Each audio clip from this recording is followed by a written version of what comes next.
Hello, hello mga kabinibini! Maayong buntag, maayong gabi sa inyong tanan. Dito naman po tayo sa bagong version, Bisaya version ng ating story. Nganong gidaladala ni Bao ang iyang balay. Sa unang panahon, ang Bao nagpuyo sa baybayon. Matag buntag, mulakaw siya aron mangita og pagkaon, ug matag gabii muuli siya sa iyang balay. Usa ka adlaw, naay niabot nga dako nga bagyo. Giandam na ni Buboy Kuwaknit, Alisa Alupihan, Maria Himunggaan, Morga Ilaga, ug Dudong Kabaw ang ilang mga balay. Apan, ang balay ni Bao, gidala sa kusog nga hangin ang iyang balay. Ang akong balay, palihog og iuli. Sampit niya sa hangin.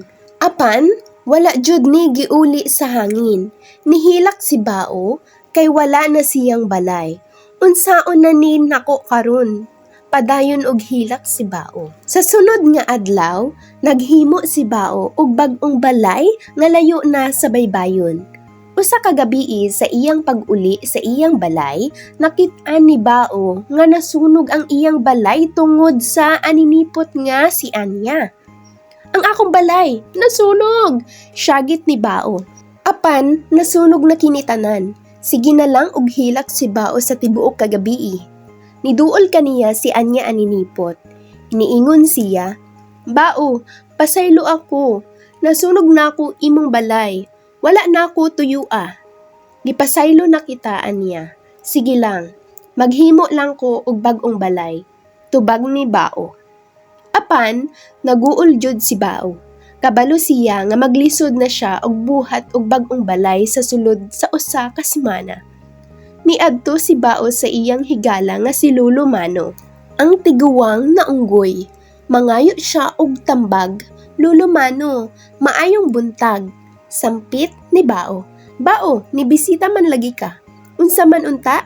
Pangutana ni Lolo Mano. Dayon, gisultihan ni Bao si Lolo Mano sa iyang kahimtang, sa mga nahitabo niya og sa iyang balay. Kun mao na Bao, mas maayo nga dad-an na lang kanunay ang imong balay.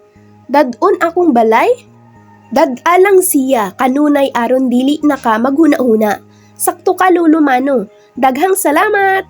Sukad ato? Kanunay na nga malipayon si Bao. Kanunay na pod niyang gidala ang iyang balay. Thank you for watching mga kabinibini. Stay safe and God bless!